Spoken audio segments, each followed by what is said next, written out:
दोस्तों आज हम सॉल्यूशन करेंगे HCU यानी university of Hyderabad 2017 MSc chemistry entrance का पेपर सॉल्यूशन। एंड इस वीडियो में जो है हम बहुत डिटेल में बात करेंगे, सारे क्वेश्चंस को जो है बहुत ज़्यादा डिटेल में जो है मैं आपको एक्सप्लेन करने की कोशिश करूंगा। इसीलिए आप सभी से रिक्वेस्ट है कि एक कोई क्वेश्चन जो भी होंगे उससे जो है आप ध्यान से सॉल्यूशंस को देखेंगे, ताकि जो है HCU का जो एंट्रेंस एग्जामिनेशन होगा उसमें आपको बहुत ज़्यादा हेल्प मिल सके। तो बिना देर किए आज की वीडियो को हम चलिए शुरू करते हैं। एंड प्लीज़ आप सभी की से रिक्वेस्ट है, चैनल पे नए हो तो चैनल को प्लीज़ सब्सक्राइब कर लेना। ओके, तो देखो यहाँ पे जो है ये HCU 2070 का क्वेश्चन है यहाँ पे। तो हम नंबर 1 से स्टार्ट करते हैं।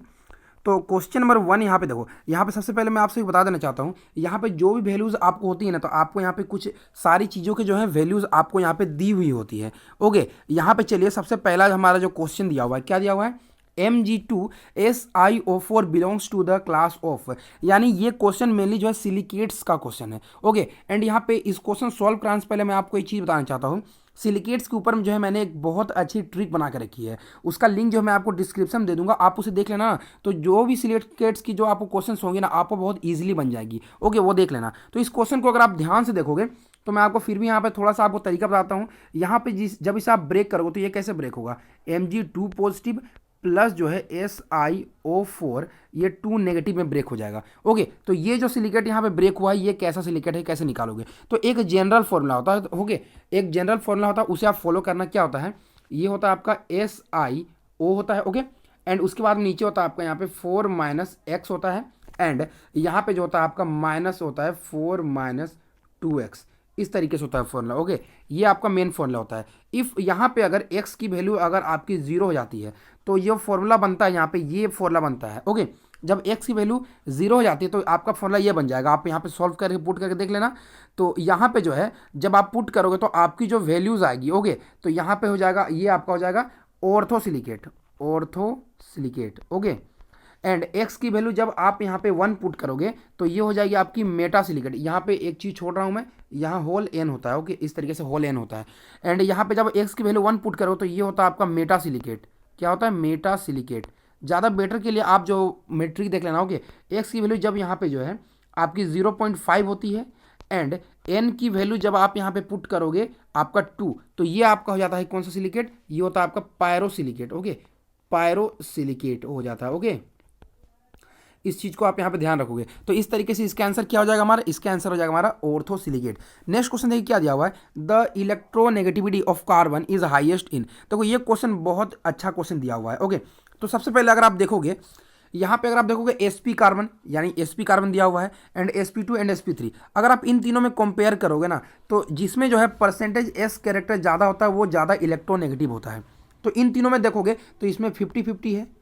ओके, एंड sp2 में अगर आप देखोगे तो ये आपका 3 पार्ट डिवाइड है, मतलब इसमें जो है इससे ज़्यादा होगा। मैं यहाँ परसेंटेज निकाल रहा हूँ। ओके, एंड यहाँ पे जो है यहाँ 33% होगा अप्रोक्स, एंड यहाँ 25% होगा एस कैरेक्टर। ओके, तो यहाँ पे अगर ऑर्डर लगाएं तो sp का सबसे ज़्यादा होगा, देन इसमें sp2 का आएगा, देन आपका sp3 का आएगा। बट अब यहाँ पे एक ऑप्शन है ground state of carbon. Ground state of carbon अगर आप चेक करोगे तो आपका ग्राउंड स्टेट ऑफ कार्बन ऐसे होता है। ओके, यहाँ पे जो है ये 2 इलेक्ट्रॉन होते हैं, एंड यहाँ पे ये 1 ये 1।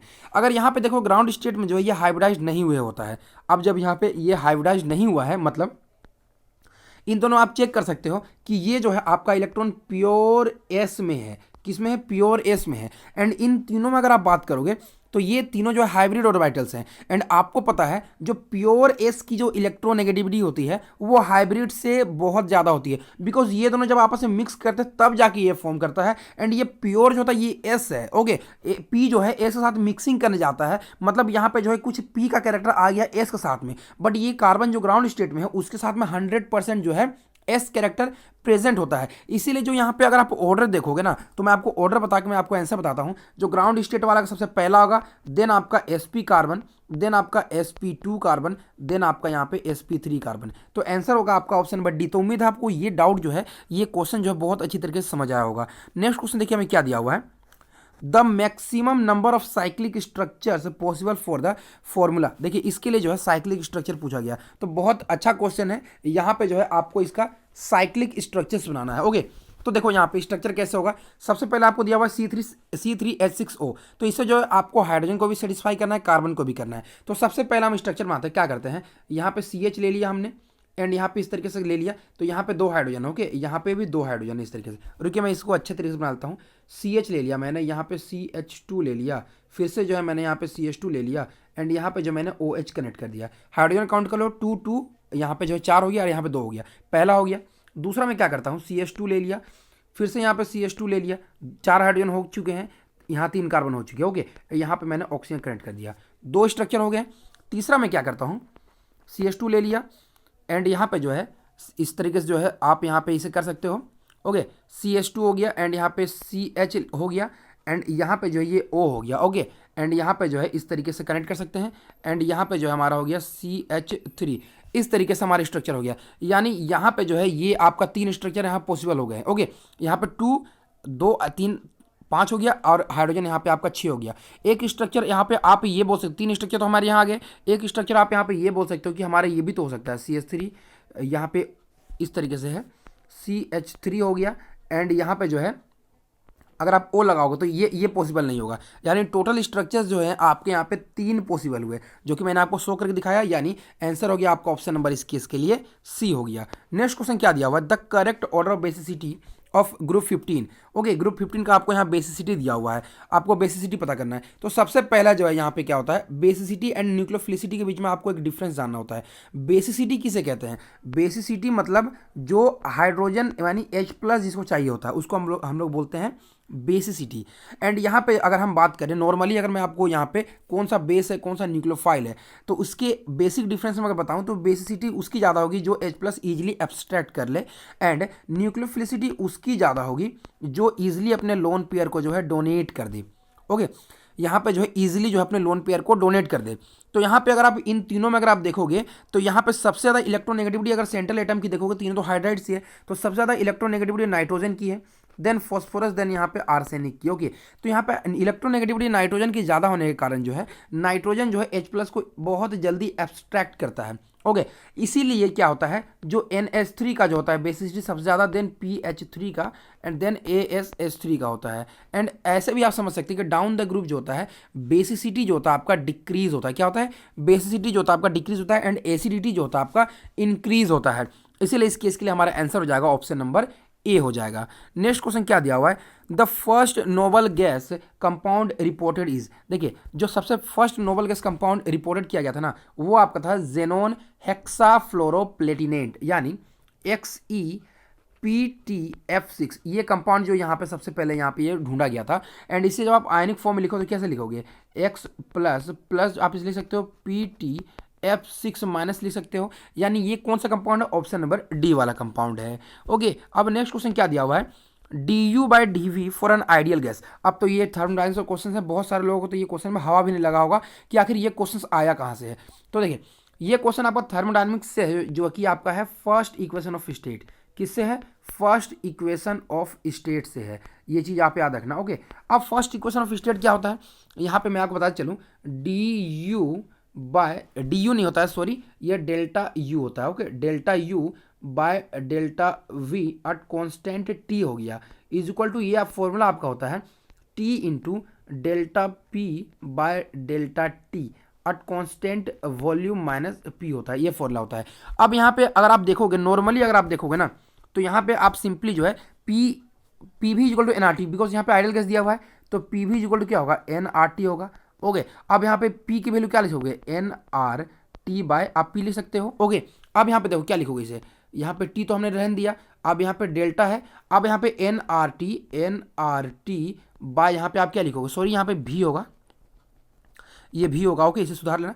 तो nRT/V whole divided by dt हो जाएगा, अट कॉन्स्टेंट जो है आपका यहाँ पे V हो जाएगा माइनस P होगा। अब यहाँ पे देखो क्या है, यहाँ पे अगर आप इसे नेक्स्ट स्टेप में सॉल्व करोगे तो आपका क्या हो जाएगा, यहाँ पे जो V कॉन्स्टेंट है एंड nR भी आपके कॉन्स्टेंट है, यानी T इंटू nR/V तो हमारा बाहर निकल गया, एंड अंदर में क्या बचा, dt/dt बचा, dt/dt बचा माइनस P बचा, ओके। तो यहाँ पे इसका अगर आप करोगे तो ये आपका ये हो जाएगा आपका 1, यानी nRT/V माइनस P बचा, ओके। nRT/V माइनस P बचा है, तो यानी nRT/V माइनस P बचा है। अब देखो PV इक्वल टू मैंने क्या बताया था, nRT बताया था, तो P का वैल्यू मैंने क्या बताया था, NRT/V बताया था, तो ये तो वही वैल्यू है ना, यानी P minus P is equal to हो जाएगा आपका 0, यानी करेक्ट आंसर हो जाएगा आपका ऑप्शन नंबर सी। तो बहुत अच्छा क्वेश्चन था। ओके, यहाँ पे इसे याद रखना। इस तरीके से अगर आपको रियल गैस के लिए पूछ सकता है तो उसकी वैल्यू आती है AN² / V² आती है। इस तरीके से इस सभी वैल्यूज को जो आप याद रखना, डायरेक्टली आपको क्वेश्चन पूछा सकता है। ये 4 हो गया रियल गैस, एंड ये आइडियल गैस के लिए आपका 0 होता है। नेक्स्ट क्वेश्चन क्या है, इस तरीके से आप सेकंड इक्वेशन ऑफ स्टेट भी देख लेना। नेक्स्ट क्वेश्चन क्या दिया हुआ है, the decreasing order of acidity of the following compound. यहाँ पे जो है इस क्वेश्चन करने के लिए आपको करना क्या है, सारे से जो है H+ को हटा दो। यहाँ से हमने हटा दिया सभी से, तो यहाँ पे मान लेते हैं सारे में जो है नेगेटिव नेगेटिव नेगेटिव नेगेटिव आ गया। अब यहाँ पे एसिडिटी के लिए मैं आपको यहाँ पे एक चीज़ बताता हूँ कि जो नेगेटिव चार्ज जितना ज़्यादा स्प्रेड होगा, यानी जितना इजीली रेजोनेंस में जाएगा, वो नेगेटिव चार्ज जो है उतना ही ज़्यादा वो आपका क्या होगा, उतना ही ज़्यादा वो आपका होगा एसिडिक, वो आपका उतना ही ज़्यादा एसिडिक होगा। अगर इन तीनों केसेस में अगर आप देखोगे तो यहाँ पे ये ग्रुप तो सब में सेम है। ओके, COH तो सब में सेम है। अब यहाँ पे जो है नेक्स्ट कार्बन जो अटैच्ड है उसे देखो, तो ये आपका हो गया Sp एंड ये हो गया आपका Sp2 एंड ये दोनों ग्रुप जो आपके +I लगाएंगे। तो यहाँ पे इन दोनों ग्रुप्स के अगर मैं बोलूँ तो यहाँ पे 1 का जो +I इफेक्ट है वो ज़्यादा होगा 2 से। मतलब इन दोनों में जो है हम यहाँ पे अगर देखेंगे तो यहाँ पे सबसे ज़्यादा एसिडिक इन दोनों में तो हमारा हो गया 2 हो गया ज़्यादा एसिडिक देन 1 हो गया। ये तो हमारे यहाँ पे क्लियर हो गया। अब यहाँ पे अगर आप देखोगे, यहाँ पे ये Sp कार्बन है एंड ये Sp2 कार्बन है, तो दोनों में सबसे ज़्यादा एसिडिक कौन हो जाएगा, Sp वाला ज़्यादा हमारा परसेंटेज स्केटर ज़्यादा होगा, तो ज़्यादा ये इलेक्ट्रोनेगेटिव होगा, तो ये ऑक्सीजन का नेगेटिव को अपनी ओर ज़्यादा खींचेगा। तो ज़्यादा खींचा तो ये Sp वाला सबसे ज़्यादा होगा, यानी 4 होगा, देन आपका यहाँ पे होगा 2। ओके सॉरी, 4 के बाद 3 होगा, एंड यानी हमारा करेक्ट ऑप्शन क्या हो जाएगा, 4 के बाद 3 देन 2 हो जाएगा, देन हमारा 1 हो जाएगा, यानी करेक्ट आंसर हो जाएगा हमारा इस केस के लिए ऑप्शन नंबर डी हो जाएगा। ओके, अब नेक्स्ट क्वेश्चन देखो यहाँ पे क्या दिया हुआ है। तो ये क्वेश्चन जो बहुत ज़्यादा इंपॉर्टेंट है, ऐसे क्वेश्चन जो आपको BHU में भी DU में भी बहुत सारे पूछे जाते हैं, तो इस क्वेश्चन को ध्यान समझना। 20 ml ऑफ सैंपल दिया हुआ है जिसका 0.30 मोलर HCl दिया हुआ है एंड 0.15 मोलर NaOH दिया हुआ है। अब यहाँ पे ये पूछा गया, एक बीकर ले लिया हमने और उसमें जो है 20 ml हमने यहाँ पे 0.30 मोलर जो है HCl ले लिया है। अब इसमें क्या किया, 40.3 ml जो है हमने 0.15 ml जो है हमने इसमें क्या ऐड कर दिया, NaOH ऐड कर दिया। तो हमारा pH क्या होगा, तो इस क्वेश्चन करने का सिंपली आपको क्या करना है, एसिड के लिए मिलीमोल्स निकाल लो। कैसे होगा, जितना ml दिया हुआ इंटू उसका 0.30, तो ऐसा कितना हो जाएगा, ये हो जाएगा हमारा 6 हो जाएगा। एंड बेस के लिए निकाल लो 0.15 इंटू हो जाएगा 40.3 हो जाएगा। तो इसे जब मल्टीप्लाई करोगे ना तो आपकी वैल्यू आएगी, यहाँ पे मैं यहाँ पे बताता हूँ आपको वैल्यू कितनी आएगी, ये आएगा 6.045। मतलब अब अगर इन दोनों केसेस में देखो तो किसकी मिलीमोल ज़्यादा है, ये एसिड के लिए है, ये बेस के लिए है। मतलब बेस का जो है मिलीमोल यहाँ पे ज़्यादा है, तो इस केस में जो भी कंसंट्रेशन आपकी आएगी सॉल्यूशन में वो बेसिक ही होगा। तो यहाँ पे जो है बेसिक वाले से जो है आपको एसिडिक वाले को यहाँ पे घटा देना होगा। ऐसा मैं इसीलिए बोल रहा हूँ बिकॉज हमारा सॉल्यूशन जो है बेसिक है, यानी इस केस में आपका OH कंसंट्रेशन निकलेगा। तो यहाँ पर जो हम निकालेंगे OH- का कंसंट्रेशन, यानी इन दोनों को घटा दो, कितना होगा 6.045 minus 6 divide total volume, because concentration निकाल रहे हैं, तो 20 ml प्लस 40.3 ml हो जाएगा। ओके, तो यहाँ पे ये हो गया। अब यहाँ पे अगर आप देखोगे, ओके, तो यहाँ पे 0.045 डिवाइड बाई 60.3 हो जाएगा। ओके, जब इसे सॉल्व करोगे तो OH का कंसंट्रेशन आपका आएगा, मैं इसे मिटा रहा हूँ कि OH का कंसंट्रेशन आपका आ जाएगा, ये आ जाएगा आपका हो जाएगा 7 पॉइंट, ओके ये कलर नहीं नज़र आ रहा होगा, मैं चेंज कर लेता हूँ, 7.4 इंटू हो जाएगा आपका 10⁻⁻⁴। यानी इस केस में अगर आप POH निकालोगे ना तो minus log molar concentration of OH minus, यानी आपकी वैल्यू आ जाएगी इस केस के लिए, ये आ जाएगी 3.14 आ गया। यानी POH की वैल्यू तो हमारी यहाँ पे आ गई। अब जो हमें यहाँ पे pH निकालना है, तो चलिए इसमें pH निकाल लेते हैं। तो pH हो जाएगा हमारा इस केस के लिए pH is equal to 14 minus POH हो जाएगा। ओके, यानी 14 माइनस 3.14, यानी अप्रोक्स जो है 10.86 के करीब आएगा। यानी इसे आप क्या कह सकते हैं 10.87, यानी करेक्ट आंसर हो जाएगा ऑप्शन नंबर इस केस के लिए डी हो जाएगा करेक्ट आंसर। नेक्स्ट क्वेश्चन क्या दिया हुआ है, the most appropriate reagent in the conversion of hexanoic acid. मान लेते हैं इस तरीके से RC डबल बॉन्ड OH है एंड इससे जो हमें कन्वर्ट करना है हेक्सेन 1 वाले यानी RCH2OH में कन्वर्ट करना है। तो सबसे बेटर जो होता है मेनली हम यूज़ कर सकते हैं LiLH4, बट यहाँ पे अगर आप ऑप्शंस में देखोगे ना तो BH3 जो होता है ना, यहाँ पे सबसे बेटर होता है BH3 इन द प्रेजेंट टेट्राहाइड्रोफ्यूरान, यानी BH3 THF जो है सबसे बेटर देता है इस केस के लिए। तो करेक्ट आंसर होगा ऑप्शन नंबर इस केस के लिए हमारा डी। अब नेक्स्ट क्वेश्चन क्या दिया हुआ है, नेक्स्ट क्वेश्चन देखो क्या दिया हुआ है, the shape of NO3 minus. Okay, NO3 minus यानी N डबल बॉन्ड O, यहाँ पे ऑक्सीजन पे नेगेटिव एंड यहाँ पे ऑक्सीजन पे नेगेटिव। अब तो बोलोगे यहाँ पे दो नेगेटिव आ गया, तो बैलेंस कर लेते हैं। यहाँ पे ये पॉजिटिव लगा दिया हमने, तो यहाँ पे जो होगा हो गया हमारा NO3 माइनस। अब यहाँ पे देखोगे इसका शेप देखोगे तो सेंटर पे जो है कोई सा भी लोन पेयर नहीं है, यानी इसकी ज्योमेट्री अगर आप देखोगे तो ज्योमेट्री आपकी आएगी sp2 यानी ये हो गया आपका trigonal planar. Okay, trigonal planar हो गया। अब देखो जब सेंटर में कोई सा भी लोन पेयर नहीं है तो ज्योमेट्री जो होता है शेप के इक्वल हो जाता है, यानी शेप भी हो जाएगी हमारी यही हो जाएगी, शेप भी हमारा हो जाएगा ट्राइगोनल प्लेनर ही, यानी ऑप्शन नंबर ए हो जाएगा करेक्ट आंसर।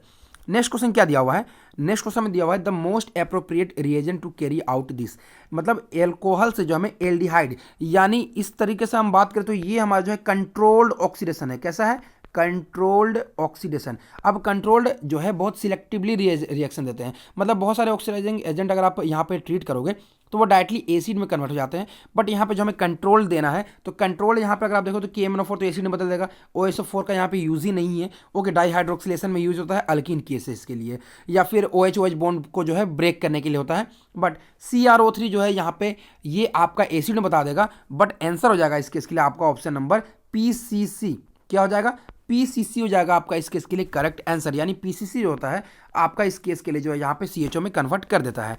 नेक्स्ट क्वेश्चन क्या दिया हुआ है, the species have shortest bond length पूछा गया है। तो इसके लिए अगर आप देखोगे आपको मैंने ऑलरेडी बॉन्ड ऑर्डर की एक ट्रिक दे रखी है, आप जाके सीरीज में देख लेना, या फिर मैं इसका लिंक भी जो है डिस्क्रिप्शन में दे दूंगा। वहाँ पे मैंने बताया था 14 इलेक्ट्रॉन का बॉन्ड लेंथ होता है आपका 3 होता है, sorry bond order, and 13 and 12, यहाँ पे 15 एंड यहाँ पे 16। तो यहाँ पे ऊपर जब जाओगे तो 0.5 घटाते जाओ, यानी 2.5 एंड यहाँ पे 2 बॉन्ड ऑर्डर, यहाँ पे भी 2.5 एंड यहाँ पे 2 बॉन्ड ऑर्डर होगा। ओके, तो यहाँ पे अगर आप देखोगे NO में टोटल इलेक्ट्रॉन हो गए 15, NO2 पॉजिटिव में हो गए आपके कितने 13 हो गए, तो NO पॉजिटिव में कितने हो गए 14, एंड यहाँ पे NO माइनस में हो गए आपके 16 इलेक्ट्रॉन हो गए। तो सबसे इक्वल इलेक्ट्रॉन किसके मतलब 14 में किसके पास में, 14 में है आपका यहाँ पे बॉन्ड ऑर्डर 3, यानी आपको पता है जो बॉन्ड ऑर्डर होता है ना inversely proportional to bond length होता है, जितना ज़्यादा बॉन्ड ऑर्डर होगा ना उतना ही छोटा जो होता है आपका बॉन्ड लेंथ होता है, यानी इस केस के लिए आपने देख लिया कि ऑप्शन बी है आपका करेक्ट आंसर। नेक्स्ट क्वेश्चन क्या दिया हुआ है, नेक्स्ट क्वेश्चन दिया हुआ है the degree of dissociation of aqueous solution of weak acid, यहाँ पे पूछा गया, इसके लिए हमें पूछा गया है। तो इस क्वेश्चन को ध्यान से समझोगे आप। ओके, आपको यहाँ पे दिया हुआ है यहाँ पे pKa एंड pH की वैल्यू दी हुई है, तो यहाँ पे आपको मैं पहले यहाँ पे वैल्यूज निकलवा लेता हूँ। pKa इक्वल टू क्या होता है माइनस लॉग इंटू Ka होता है, इक्वल टू यहाँ पे दिया हुआ है 4.74 दिया हुआ है, यानी Ka की वैल्यू क्या आ जाएगी, Ka की वैल्यू आ जाएगी 10 to the power minus 4.74।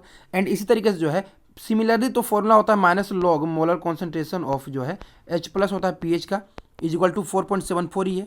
Okay, तो यहाँ पे आप क्या लिख सकते हो H प्लस की कंसनट्रेशन भी होगी आपकी 10 टू द पावर माइनस 4.74 आ गई। H मतलब जो Ka एंड H प्लस की कंसनट्रेशन जो है बोथ की वैल्यूज जो हमारी यहाँ पे सेम आ गई है। ओके, तो इसको आप नोट कर लो, मैं इसे मिटा रहा हूँ। अब देखो मान लेते हैं कि एक एसिड है Ha है, ये ब्रेक हो रहा है, वीक एसिड है, H प्लस एंड यहाँ पे जो है A माइनस में ब्रेक हो रहा है। अब यहाँ पे मान लेते हैं इनिशियल कंसंट्रेशन C है, इसका 0 है, इसका 0 है, इक्विलिब्रियम पे क्या हो गया C minus, C alpha decrease हो गया, तो इसका C alpha and C alpha हो गया। तो इस केस में अगर आप निकालोगे Ka की वैल्यू ना तो क्या हो जाएगा H प्लस का कंसंट्रेशन इंटू A माइनस का कंसंट्रेशन, यानी C alpha into C alpha, C alpha into C alpha divided by जो है C माइनस C अल्फा हो जाएगा। अब यहाँ पे क्या करोगे C square into alpha square divided by जो है आपका यहाँ पे क्या आ जाएगा, डिवाइडेड बाय हो जाएगा C कॉमन ले लेंगे 1 माइनस अल्फा हो जाएगा, तो यहाँ पे C कैंसिल हो गया। ओके, ये C कैंसिल हो गया, इसे मैं फिर से मिटा रहा हूँ, आप इसे नोट कर लिए होंगे। अब देखो Ka इज इक्वल टू क्या हो गया आपका C into alpha square by 1 minus alpha. अब हम मान लेते हैं 1 minus alpha approximate equal to 1 हो गया। ओके, तो यहाँ पे क्या लिखेंगे C alpha square is equal to Ka लिखेंगे।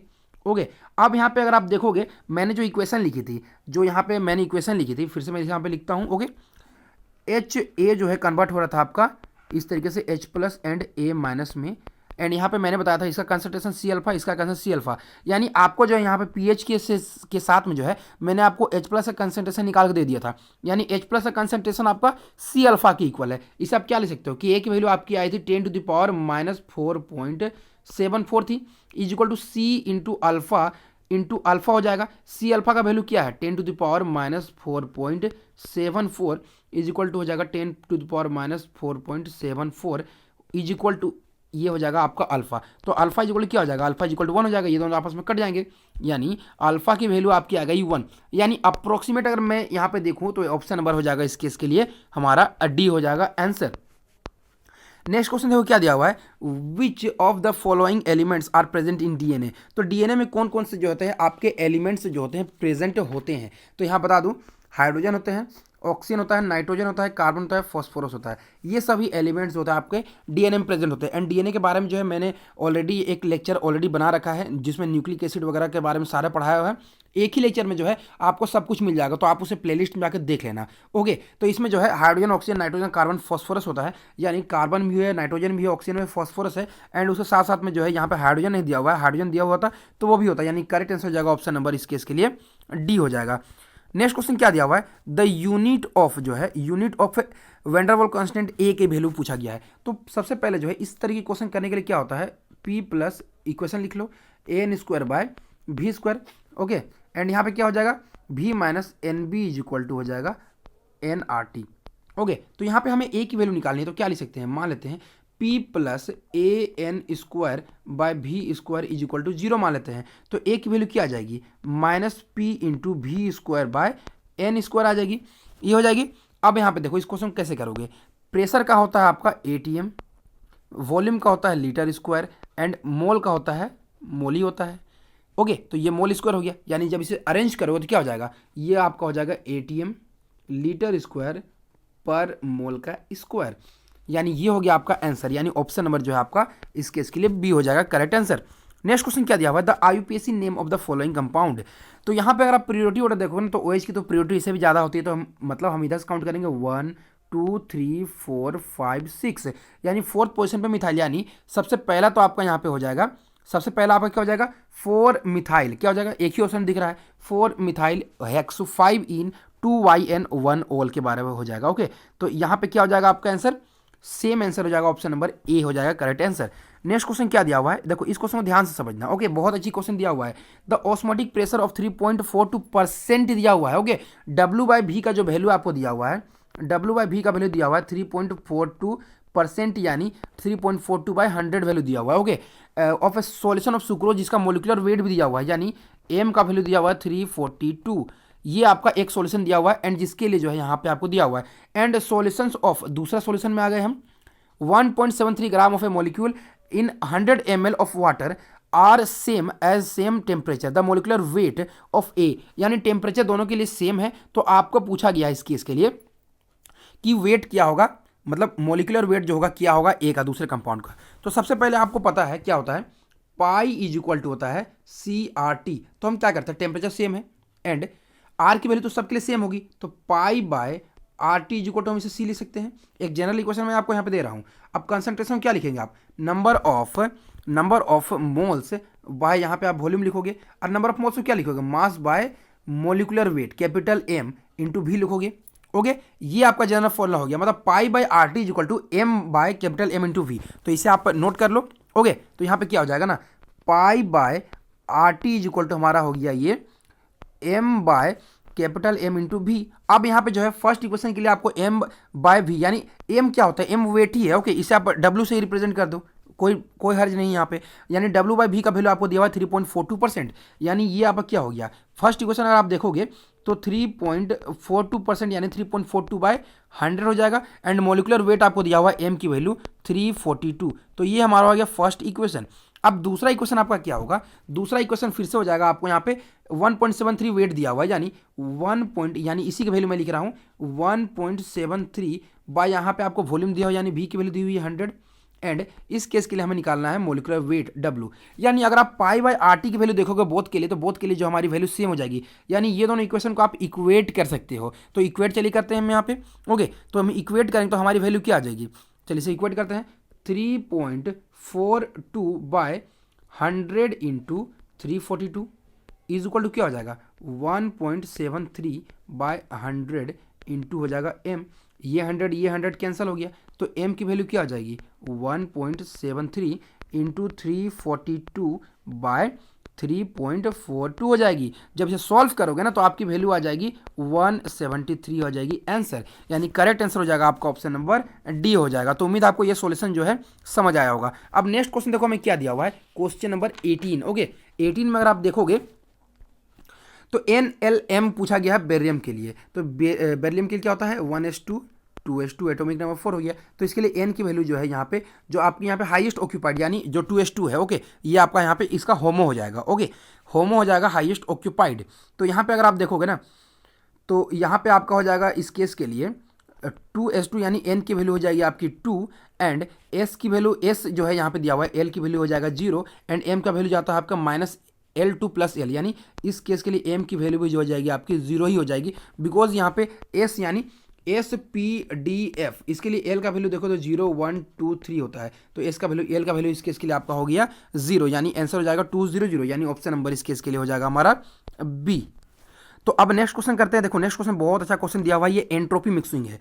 एंट्रोपी मिक्सिंग क्वेश्चन दिया हुआ है, तो इस तरीके क्वेश्चंस में जो है आप कंफ्यूज मत होना, बिकॉज आपको कभी कभार मोलर एंट्रोपी मिक्सिंग एंड कभी कभार जो एंट्रोपी मिक्सिंग देता है, तो बोथ का फॉर्मूला जो थोड़ा सा डिफरेंस होता है, तो उस चीज़ को आप यहाँ पे ध्यान रखना। तो अब देखो क्वेश्चन क्या दिया हुआ है यहाँ पे, 100 gram of C6H6 and 100 gram of this eight 20 degree Celsius जो है एंड 1 एटमॉस्फेरिक प्रेशर में जो है आइडियल बिहेवियर शो कर रहा है, यानी गैस जो है आपस में मिक्स नहीं हो रही है। आइडियल गैसेस क्या होती है, जो आपस में एक दूसरे के साथ रिएक्शन नहीं करती है। तो एंट्रोपी मिक्सिंग पूछा गया है, कैलोरी पर केल्विन में पूछा गया है। तो यहाँ पे देखो सबसे पहले तो इसका आप यहाँ पे नंबर ऑफ मोल्स कैलकुलेट कर लो। तो C6H6 का जो मोलिकुलर वेट होता है ना, वो होता है आपका 78 होता है। ओके, एंड इसका होता है आपका 86। तो इसका नंबर ऑफ मोल्स कैलकुलेट कर लो, तो ये क्या हो जाएगा, मास हो जाएगा 100 बाय हो जाएगा आपका 78 एंड इसका क्या हो जाएगा 100 बाय ये हो जाएगा आपका 86, यानी कैलकुलेट करोगे तो ये हो जाएगा आपका 1.28 एंड 1.16 हो जाएगा। ये दोनों चीज़ें हो गई, यानी दोनों के हमने मोल्स कैलकुलेट कर लिए। अब जो है हम इसके लिए जो है मैं आपको लास्टली फॉर्मूला बताऊंगा। अब इसके लिए हमें क्या करना है, इसका मोल फ्रैक्शन निकालना है। तो ये दोनों को आप यहाँ पे कर लो। तो अब हम इसके लिए निकालेंगे, यानी C6 का मोल फ्रैक्शन निकालेंगे। C6 ओके, C6H6 का अगर मोल फ्रैक्शन निकालोगे तो चलिए हम निकालते हैं। ओके, एक्स का C6H6 का मोल फ्रैक्शन निकालोगे तो नंबर ऑफ मोल्स ऑफ जो आपका है C6H6 का 1.28 डिवाइडेड बाय जो है 1.28 प्लस 1.16, बहुत को ऐड कर दोगे तो ये वैल्यू जो आपकी आएगी 0.52 आ जाएगी। ओके, एंड फिर से जो है C6H6 के लिए निकालोगे, C6H5 और CS3 के लिए, मतलब एक्स ऑफ C6H5 CS3 के लिए निकालोगे ना, तो इसका क्या हो जाएगा 1 माइनस 0.52, यानी ये हो जाएगा आपका 0.48। ये दोनों हमने निकाल लिए। तो ये सभी चीज़ें आपने जो है उम्मीद आपने नोट कर लिया होगा। तो चलिए अब एंट्रोपी ऑफ मिक्सिंग निकालते हैं। ओके, तो एंट्रोपी ऑफ मिक्सिंग क्या होता है ना, डेल्टा S मिक्सिंग होता है आपका -R सिग्मा NiLnXi होता है। ओके, तो ये -R हो गया, तो -R को हमने कॉमन ले लिया, तो ये N1LnX1, यहाँ पे पहले ही बता दूँ N1 जो है आपका C6H6 के लिए, ओके, प्लस N2LnX2 जो कि आपका है टोल्यूइन के लिए है। अब यहाँ पे R का वैल्यू जो है आप पुट करोगे -2, मतलब 1.98 करीब है, 99 करीब है, इसमें हमें 2 ले लिया। अब N1 का वैल्यू अगर आप पुट करोगे 1.28 है। ओके, 1.28 है एंड यहाँ पे Ln हो जाएगा 0.52 प्लस ये आपका है 1.16 इंटू Ln 0.48। जब इसे पूरी तरीके से आप इस इक्वेशन में सॉल्व कर लोगे तो आपकी जो वैल्यू आ जाएगी 3.35 कैलोरी पर केल्विन। इस तरीके से आपका आ जाएगा आंसर, यानी ये हो जाएगा आपका इसके लिए 3.35 हो जाएगा आंसर। तो आंसर आपका कौन सा ऑप्शन हो जाएगा 3.35, यानी सबसे नियरेस्ट है आपका ऑप्शन नंबर ए 3.24, तो इसका हो जाएगा आंसर 3.24। अब नेक्स्ट क्वेश्चन देखो क्या दिया हुआ है, the gas which effuses 2.3 times faster than N2O4 at same temperature is क्या होगा। तो देखो इफ्यूजन का फॉर्मूला क्या होता है, रेट ऑफ इफ्यूजन होता है R1/R2, मतलब एक गैस के दूसरे साथ में होता है आपका √M2/M1 होता है। ओके, अब यहाँ पे जो है पहला R1 मान लेते हैं हम N2O4 के लिए। ओके, तो R1 बाय जो दूसरे गैस का वो 3 टाइम्स ऑफ R1 है, यानी 3 टाइम्स ऑफ R1 यानी जो N2O4 के लिए दिया हुआ है। तो ये फॉर्मूला हमारा इस तरीके से हो जाएगा √ जो है इस तरीके से M2/M1 हो जाएगा। ओके, तो इस तरीके से ये फॉर्मूला हमारे यहाँ बन चुका है। अब एक चीज़ हम यहाँ पे कर सकते हैं, क्या चीज़ कि अगर जो है हमें M1 का वैल्यू तो पता है, R1 किसका है, R1 जो है हमारा यहाँ पे N2O4 का है एंड M1 की वैल्यू हमें पता है बिकॉज N2O4 का जो है मोलिकुलर वेट जो आपको पता है। अगर हम M2 का वैल्यू निकाल लें यानी मोलिकुलर वेट ऑफ दूसरी गैस का, तो उससे जो हमें पता चल सकता है कि वो कौन सा यहाँ पे एटम है। तो यहाँ पे अगर आप देखोगे जो मोलिक्यूल है, तो इस केस के लिए अगर आप देखो तो ये R1 कैंसिल हो गया, मतलब क्या आ गया हमारा 1/3 इज इक्वल टू क्या हो गया रूट ऑफ M2 हो गया, M2 निकालना है, बाय N2O4 का क्या होगा मोलिकुलर वेट। N2O4 का अगर आप मोलिकुलर वेट कैलकुलेट करोगे तो आपका मोलिकुलर वेट होता है 92, कितना होता है 92, कैलकुलेट करें ना N2O4 यानी इसका हो गया 28 और इसका हो गया 60, अप्रोक्स हो जाएगा 64, दोनों को ऐड कर लेना इतना हो जाएगा, ओके 92 हो जाएगा। अब इसे हम फिर से कैलकुलेट करते हैं, ओके तो यहाँ पे इसे मैं नेक्स्ट पेज में लिखता हूँ 1/3 is equal to root of M2 by हो जाएगा आपका 92, दोनों साइड स्क्वायर कर लेते हैं, 1 जो है 1 आपका क्या हो जाएगा, सॉरी यहाँ पे मैंने मिस्टेक कर दिया, 1/3 नहीं है 1/2.3 है, ठीक है 1/2.3 इज इक्वल टू हो जाएगा ये आपका रूट ऑफ M2 बाय इस तरीके से जो है 92 हो जाएगा। अब दोनों साइड स्क्वायर कर लो तो 1/2.3 का स्क्वायर इज इक्वल टू हो जाएगा root of M2 by, sorry root नहीं होगा यहाँ पे इसे मैं हटा लेता हूँ, is equal to M2 bye 92। तो यहाँ पे क्या लिखोगे 92 इधर चला आया एंड 2.3 का स्क्वायर करोगे तो ये अप्रोक्स जो है आपका 5.29 के करीब आएगा, ओके इज इक्वल टू हो जाएगा M2 एंड जब सॉल्व करोगे तो मोलिकुलर वेट ऑफ जो दूसरा है वो आपका आ जाएगा 17.39 के करीब आएगा, कितना आएगा 17.39। एंड यहाँ पे अगर आप देखोगे मोलिकुलर वेट जो है 17 किसका होगा, नाइट्रोजन का होता है 14 + 3, अप्रोक्स जो है यहाँ पे 17 जो है आपका इस केस के लिए ऑप्शन ए के लिए आ रहा है, बाकी किसी के लिए कैलकुलेट करोगे तो आपकी उतनी वैल्यू नहीं आएगा, यानी इसका आंसर हो जाएगा ऑप्शन नंबर ए। तो आज की वीडियो के लिए बस इतना ही, इसी तरीके से सॉल्यूशन हम करते रहेंगे नेक्स्ट के वीडियोज़ में, तब तक के लिए धन्यवाद एंड अच्छी लगी तो प्लीज़ वीडियो को लाइक करना।